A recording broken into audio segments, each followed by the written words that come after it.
Hi everyone, it's Natasha from AxelsonAcademy, and I am back to continue talking about Give Bees a Chance and the tree writing strategy for opinion writing.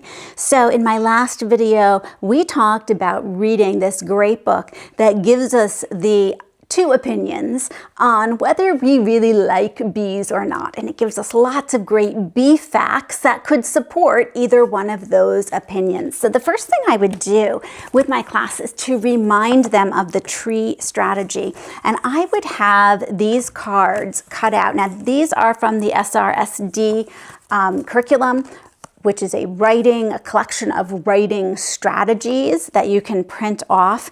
And I would have my students have a set of these that they can turn to their partner and they can say, okay, we're going to review what the tree strategy is. Everybody, we have the T. Hold up your T. And this is our topic sentence. This is where we put what we believe. What is your opinion? Okay, everybody find the R. What is the reason? Why do you believe this? And then we're going to E, explain or give an example. You're going to say more about the reason that you have. And then we're going to have the ending and wrap it up right. And we might do these out of order. You could have them quiz each other, but we want our students to have memorized tree and what that stands for, because beginning in kindergarten, it's a very simple acronym that they can then take with them and build upon and get more and more complex. We know that Common Core standards have students writing opinion for their early elementary years. That then turns into argumentative writing, and this will be the same for argumentative writing all the way up through high school. We just added more examples and more support for our reasons as we're getting into those long essays. So when you're in college and you've learned this all the way up, K to 12, it is a piece of cake to then sit and write your argument down. And we have the template that is given with that, the topic sentence, the reason, the explain example, and the end. So boys and girls, we're going to pretend that we are Edgar. So think how Edgar was in this book. Oh yeah, here's Edgar. That picture pretty much sums up how Edgar was thinking about bees. Turn to the person next to you. Pretend you are Edgar here and you just saw a bee. Okay, then you have to get them all back together after that because that was pretty exciting. And we know that Edgar is afraid of bees. And so we're going to use the tree strategy for Edgar, and we are going to write a topic sentence, his opinion about bees. Now, if I was in front of a classroom, I'd probably have my chart paper here. I would be taking student examples that they're giving me. For the sake of this video, I'm giving you one that I have put together. And as a teacher, I highly recommend that you put together, as you're planning, what you assume kids are going to say. Now we know that that's dangerous and kids will always come up with something that throws you off, but you do want to make sure that your idea, whatever book it is, whatever opinion you're coming up with, does have a logical answer that we're hoping we get to. So how did Edgar feel about bees? And they're going to say a whole bunch of things, and I'm going to jot down bees, and because it's kindergarten, I'm using some pictures too, are scary. That's pretty much how Edgar felt at the beginning. And then why did he feel that they were scary? Well, they can hurt you.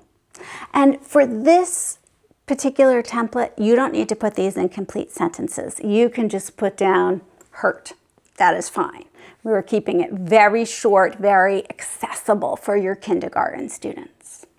And then, okay, so bees are scary, they can hurt you. Can you give me an example of that? Or can you explain how they could hurt you? Well, they could sting you. Yeah, and I drew a picture of the stinger here.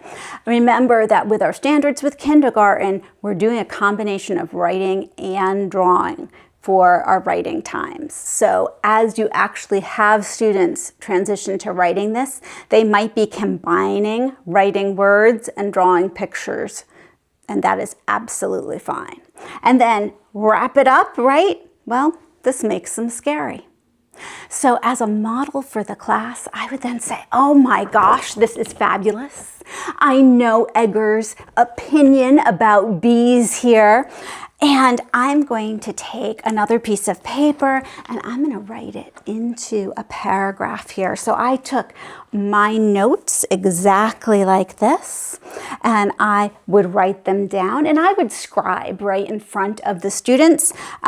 But here is our nice little handy story that I've put together. Bees are scary. They can hurt you. They can sting.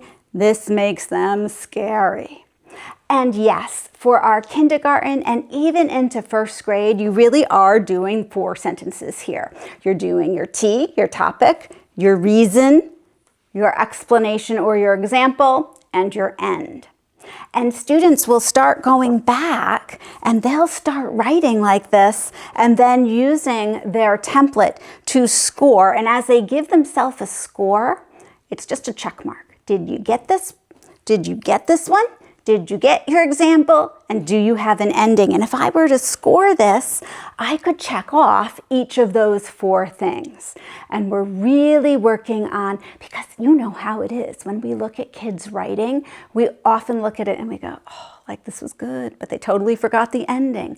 This is getting them in that routine that we have to have all those pieces.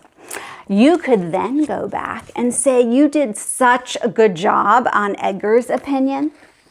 Let's do the same thing, but let's do it for the narrator, our other character. That probably would wait until your 4th day with this book. So you'd come back on day 4, everybody's in love with bees right now, and we'd have to review that, and we'd come back and we would write the other side of that opinion. Thank you so much for joining me, and I'll see you in the next video.